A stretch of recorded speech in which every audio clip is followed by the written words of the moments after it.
All right, welcome to CEC. It's a pleasure to be here with everybody. Thanks so much, Ari and Ben, for including us. I'm Louis Alfieri with Raven Sun Creative, and we are an experiential design and consulting agency working all over the world in various markets and emerging markets in particular, which brings our conversation today. We work in China, Saudi Arabia, and other areas. And I'd like to let our esteemed panelists kind of take a moment and introduce themselves and share a little bit about what they're doing in their company. Thanks, Liz.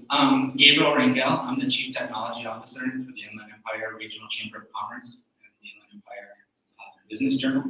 My background was 18 years at NASA's Jet Propulsion Lab, where I was the Associate Chief Information and Innovation Officer, so focused on bringing emerging technologies a while ago. So I really think I'm happy to be here with folks as yourself. My name is Fernando Ponti. I'm from Wizards. And related specifically for this panel, I come from the video game industry already. I worked for 15 years as a CTO of Inca Games and Six Fable, and we worked there with Electronic Arts, Sony, right, different companies creating experiences and creating games, like before coming to the gaming world, right? So I hope to bring that aspect, right? Kyle?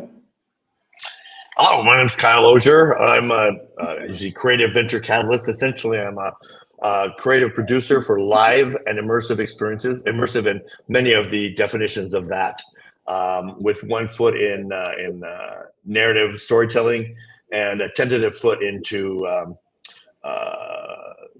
augmented reality and virtual reality and how to engage audiences emotionally. So thank you for the invitation and for having me here.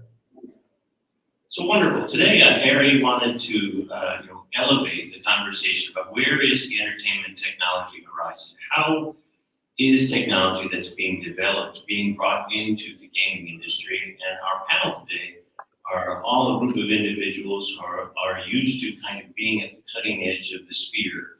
And where are these new technologies? Where are they before they're mass adopted by the population? How can you build differentiation with your brand and your experience? And I begin with that saying that, we, all of us here in this room, are endeavoring to kind of create memory, create an emotional connection with what that experience is. And we understand that in the gaming industry at the moment, there have been a lot of conversation about AR, VR, MR, immersive experiences, but they haven't necessarily arrived in a meaningful way in the space yet. So I'd like to begin with our panelists, kind of exploring why do we think that this technology may or may not have arrived yet? Is it a question of infrastructure, CapEx, value proposition, not understanding the audience, or perhaps that the owners have a question about why does this have value on our property? How can we use this? And we'll start with you, Gabriel. Sure, thanks. I think as we look at the technologies that you mentioned, augmented reality, virtual reality, mixed reality, extended reality, there really hasn't been a hotspot, even globally, where there's been that success. It's been emerging. Just the conversation the past 2 days has been amazing because it's focused on how do we continue to try new things, and then be like this culture of innovation or the power of prototyping to then be able to kind of see what emerges as a leader. I think as we've gone through and looked at previous technology cycles, we've also seen our language change. Maybe 15 years ago, we were talking about Web 2.0, the social web. What were those aspects? It's just the web, it's just the internet now. And you don't go with that. So I think as experiences evolve and continue to penetrate like the cultural acceptance and expectation, then it will become something else and likely something expected. So we're right on the fringe, which is super exciting because we can borrow from a lot of other industries. So I think XR, extended reality, virtual production, as an example, is something that really exploded, really as an industry in its own that's fundamentally changed how movies and cinema is made. And so we might benefit from that ripple effect as those other technologies start to penetrate again that cultural expectation. Okay, so I think that we already have seen like some cases, like for example, you walk around Las Vegas or different tourist spots, you can see, right, different kind of proposals, let's say, of virtual reality, just to explain a little about that. I think that we are already having In this case, a cultural change as well because the hardware and the kind of experience and how we relate with the hardware and experiences is pretty different, right? I remember when I don't know, maybe it was already 10, 12 years ago with BlackBerry, right? And I don't know to just touch the keyboards, right, of the BlackBerry. And when I start to experience with the new phones, I say, oh, this is a mess. I prefer to touch the keys, right? And after a little while, right, it was not a long time, I get so used to it and I love it. And now I cannot live with the idea of thinking, oh yeah, like the keyboard, the physical keyboard was better. But at the moment, it was that. And you know why? Because in very deep in us, we don't like the change, like that big changes of paradigms. This kind of new experience is a change of paradigm, right? It's a totally change of paradigm, and we need to start to get that to ourselves. And we are going to start to live this. And I like one example that I use here regarding that it was watching TV like a poker match, right? And for the father, it was totally like strange, right? It was, and now we see that as the most common thing ever, right? So it's more about the cultural change, and yes, as well, it's the culture. The hardware need to be more mainstream and less expensive.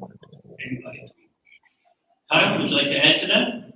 Well, I have some thoughts about that, and I don't know if this is the right time to drop it in, but in looking at this, coming from the outside, how to use technology to drive more people to the casino, to the gaming destinations. People they play poker online, they can do all of it online, and doing it, you can even recreate the entire casino as an environment online, but that doesn't sell drinks and tickets to shows and dinner and whatever.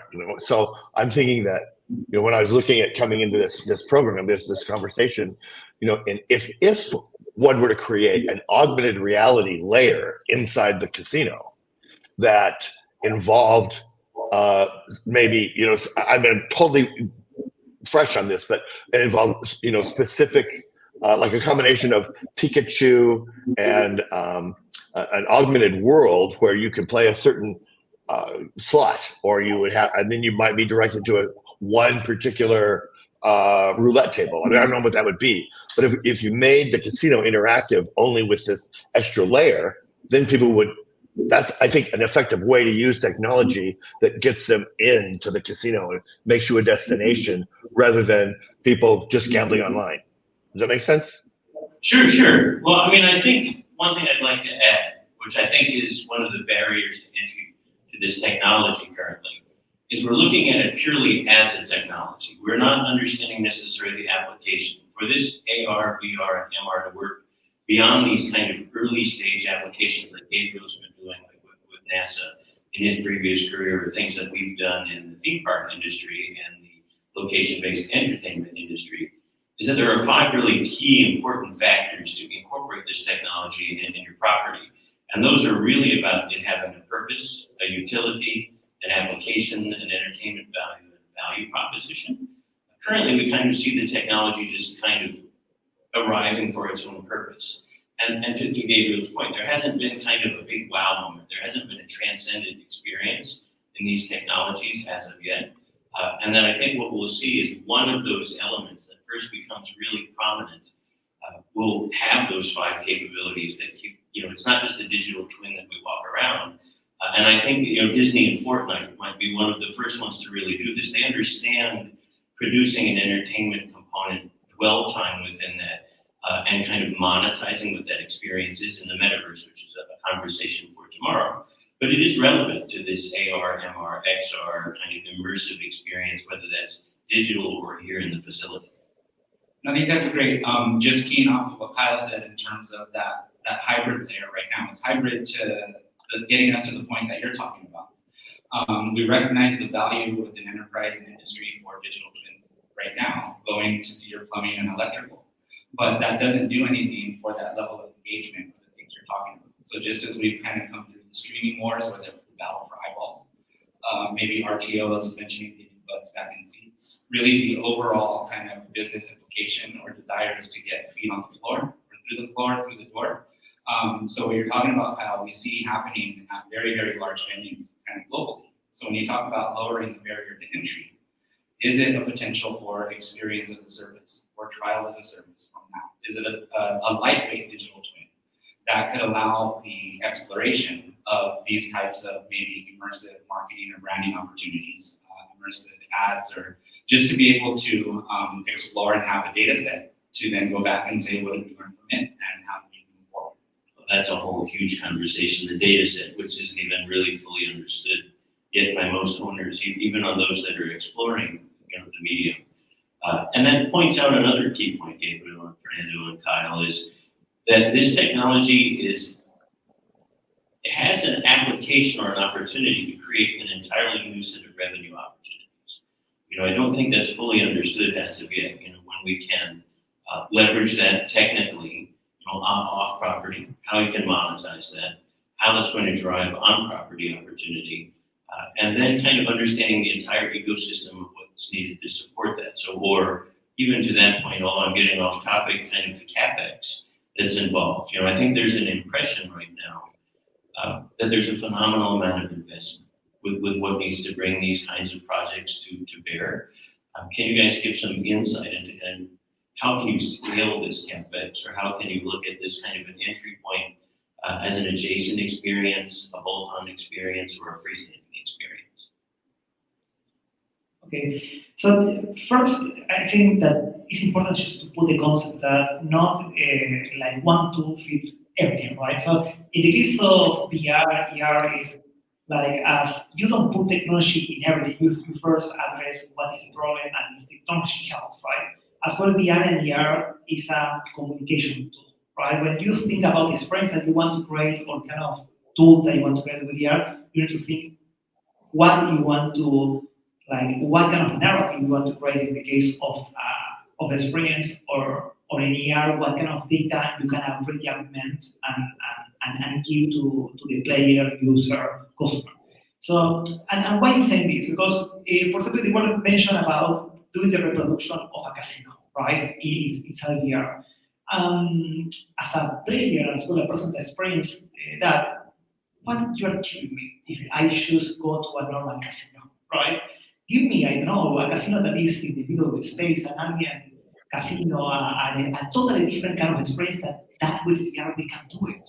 We can choose like touch dreams, right, with VR. And already the people that's going to our casinos or to our games and so on, they are searching for experiences. So give that to them. So the thing here is not think that this is like the same tool that we are using as a slot, the same tool that we're using as a slot. It's an out of the year. In the case of VR, the same, like you can augment the reality and you can choose create a totally different experience in the casino and make you're a fan of Star Wars. All the casinos is Star Wars now, right? And you have the force going around and you Jedi's and so on. So, or if you are more analytical player, you can see the data right directly inside the tables. You already are giving that experience and that augmented experience to the user. So for me, that is the most important thing. And from there, you can escalate. Like if you really are giving that kind of value and experience, you can escalate. Kyle? Keep talking. This is fascinating. It's I'll take a stab at what you're talking about, and it's a couple of things. One was the accessibility again, to be able to leverage and to try that. So that's important. I think we're talking, especially when you're talking gaming, esports, that front end, that's super sexy, right? That's the thing that's getting you out that vision of coming in to share that experience. But in terms of being able to execute on a new technology stack successfully, then you need to do some of the unsexy things that you're talking about in terms of your data strategy. So forget about even being able to create a revenue stream. You need to be able to do some of that data strategy first to then unlock these potential capabilities with maybe some of your existing data. How do you create maybe that culture of innovation again where it's safe? I was really impressed by Agua Caliente's approach, as Pearl I think was sharing yesterday, in terms of just having to do that. So how do you, like, that the investment can come there. The OpEx is another thing where, again, as you're looking at digital transformation, they're all, again, the boring stuff that you need to get right. that conversation of CapEx versus OpEx is critical and was really the strategy that allowed cloud providers to help adopt and capture a lot of that footprint because it really is from the data. So maybe that's one of the keys is having a conversation at the C-level about the data strategy and how that strategy should unlock innovative capabilities. And I would add to that, to what Gabriel was mentioning, this is kind of stepping back for a moment to incorporate this technology layer and this kind of entertainment in the facilities, is stepping back and looking at this more at the beginning at a 30,000 foot level. How does this work as a brand for you and what you're trying to do? How does this work with your audience and the constituents that you're trying to bring in? How does this work in terms of your competitive landscape? What do you want to do as a differentiator? What can you do to augment populations that you don't have in this space already? So when we look right now at experiential entertainment, kind of three hotspots at the moment are kind of entertainment, artainment, and this kind of immersive projection experience that have kind of proliferated everywhere. The technologies that we're talking about, AR, MR, and XR, are augmented onto those experiences now. So when you go to a Meow Wolf or you go to a Van Gogh projection experience, which could easily lend themselves in these facilities as a temporary experience or as a upcharge business model, AR and VR become a component that's in addition to those where you can, for an additional fee, if you want to walk through the Van Gogh paintings, is a way of participating in it. So there are multiple levels where you can look at this engagement and find ways either to create your own experience with your own property or to partner with others, like what Fernando and the team have been doing. Can you bolt onto a branded experience that already exists and then find ways to leverage these assets to expand your revenue opportunity and your guest experience opportunity?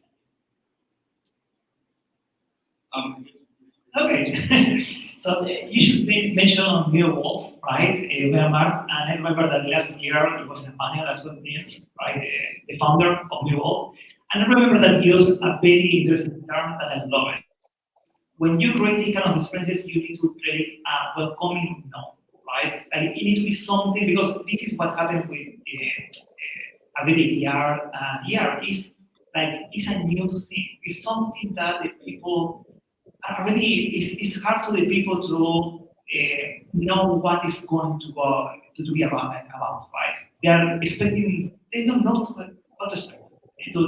Honestly, they don't know what to expect. So how you make this already to penetrate the market, and because if not, the only thing that you're going to have is early adopters, right? And people that's curious, but you're not going to have a huge, that's kind of the risk right now, right? Because it's only the early adopters that they the ones that want to say, oh yeah, I want to see that. You want the majority, right, to see that get included in the floor. So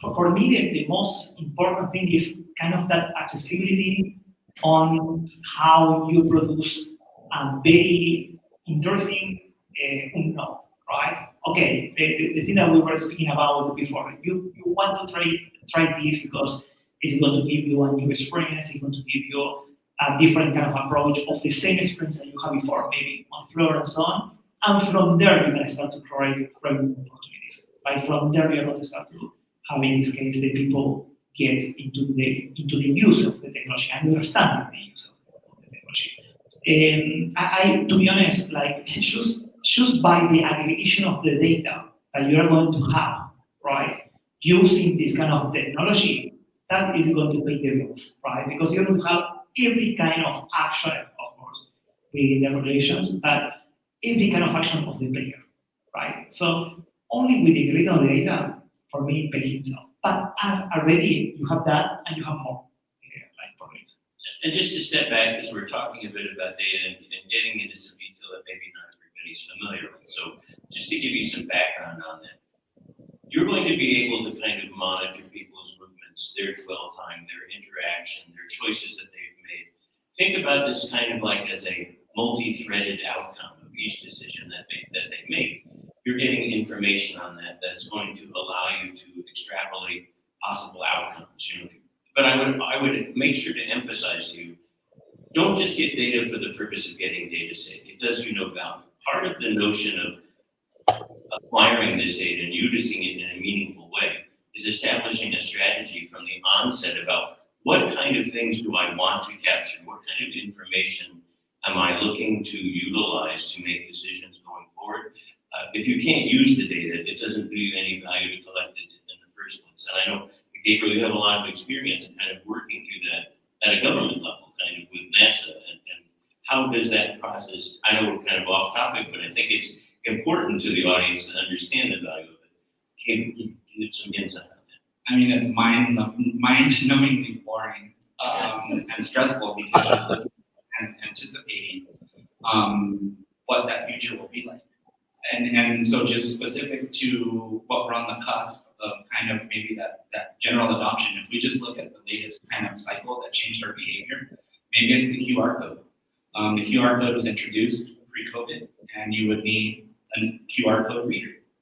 But what was it that made it kind of ubiquitous during COVID or for menus and stuff like that was the fact that then the camera that you have on with you at all times, your phone, could then natively recognize this QR code without having to take an extra step. So where we've seen for now almost a decade, kind of the Tuscan Villa demo from VR from the original Oculus, or the vision that Google sold us on an augmented kind of reality with wearing glasses and all connected to that view, still hasn't presented itself because it might not be that it's so compelling, but web standards, things like that could unlock it to be able to make it easier to start to go through file formats. Just the latest announcements of the Apple Vision Pro and the NVIDIA Omniverse are starting now to select what is going to be the 3D file format of the metaverse or the AR. And kind of the integration of, it goes hand in hand with the metaverse as it's evolving around us. We're helping to create and drive it. Is it going to be a particular file format, a particular experience that really starts to make it ubiquitous for that cultural change? Well, it's a couple of things. To your point, we all remember VHS and beta, JPEG and HEIC, all those things are in process. An interesting point from a cultural standpoint is that if you look adjacent to other cultures and other areas, the notion of this kind of digital interaction, the use of VR, AR, MR, QR codes, for instance, is much more advanced in Asia. So if you guys have a chance to look at what's happening in Macau, what's happening in other centers around the world, it's very sophisticated use of this technology very rapidly, but there's much larger cultural adoption of that and a less sense of alienation in that technology. I don't know if any of you gentlemen are working there, but we've done a lot of work in China. And I think it's a really inspiring way to look at how some of that's applied. I don't know, have you guys had a chance to work in Asia on any of those Yeah, things? you see the payment processing is amazing up there, right? As well, like experiences as well in different kind of solutions. Yeah, the thing here is I feel that, of course, is like you say before, just Asia is a totally different subject, the kind of sense of the culture, right? The cultural adoption, like that we were discussing before. It's pretty quick, like there's something new, and the people want to know, okay, what is this, right? And they start to check out, right? One plug for the chamber being evolving is that really as I've joined, it was because to be able to kind of establish these global bridges to learn around. So where you're talking about Asia, really that global perspective is okay, following that. What's I mean, we were recently in Dubai with a group. So you talk about esports, what are they doing? What is it when you have the opportunity to look at the globe and say, I'll take a few of those and put them here. And even at that level, you don't see mass adoption of things that are still on the cusp of that cultural shift. But they're trying. Latin America, same kind of thing. What are you looking at, and how does this drive micro, macro economies, and all? I mean, it just it's an enabler because it then starts to enable and maybe unlock or change behaviors, and that's kind of what we want to stay in tune. Agreed. And to that point, there's so much exciting. There's a whole gaming city being developed in Korea. Aries signaling me that we need to wrap up here. Time is about up. I wanted to get a chance to kind of ask each of you, what do you think is a key recommendation you'd give the audience today about how to look at exploring this technology, or how to bring some of this into their property and make it a worthwhile opportunity? I don't know. I think maybe they said it best. Don't stop believing. Right? Like go through. It's a process. I think that's what I heard. That was another takeaway of the innovation is the process, perhaps getting used to that. The audience as operators and Okay, so for example, my take is if you want to be if you want to eat, you need to be at the table, right? So get a seat, like get at least a seat doing a small project in your organization, just to be aware, to have people trained, right, to understand the technology and what it can bring to the table. So when the opportunity happens, you know how to take it, right? So that's really what we are doing in my company. I created a team of just for creating small VR games, right, 3 years ago, and we're creating some experiences right now, just for the player base, so for having the technology at our hand, right? We saw the opportunity, we take it. Kyle? Yes, I just think it's important to remember that we are at a tipping point here where virtually anything we imagine, we can be created. I mean, we are here to create the future.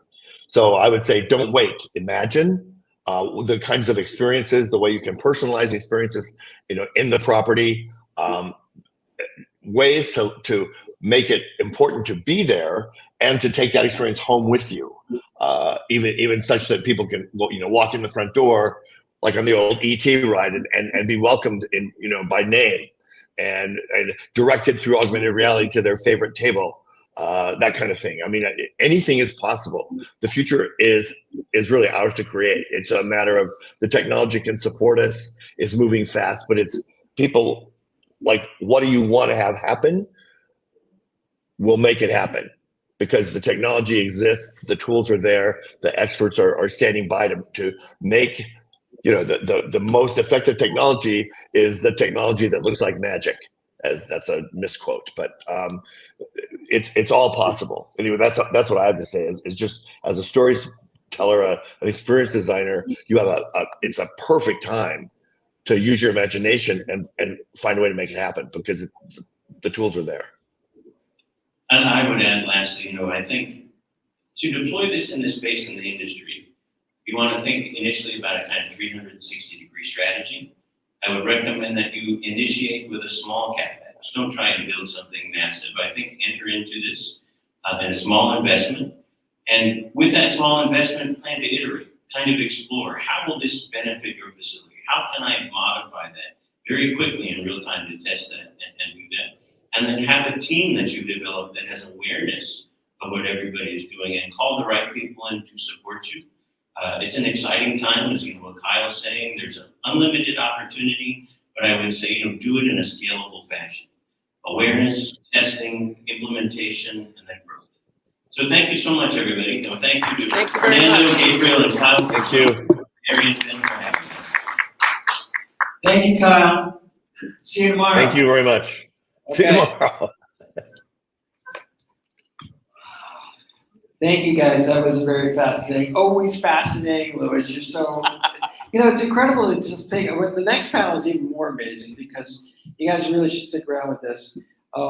We have some people that will blow your mind.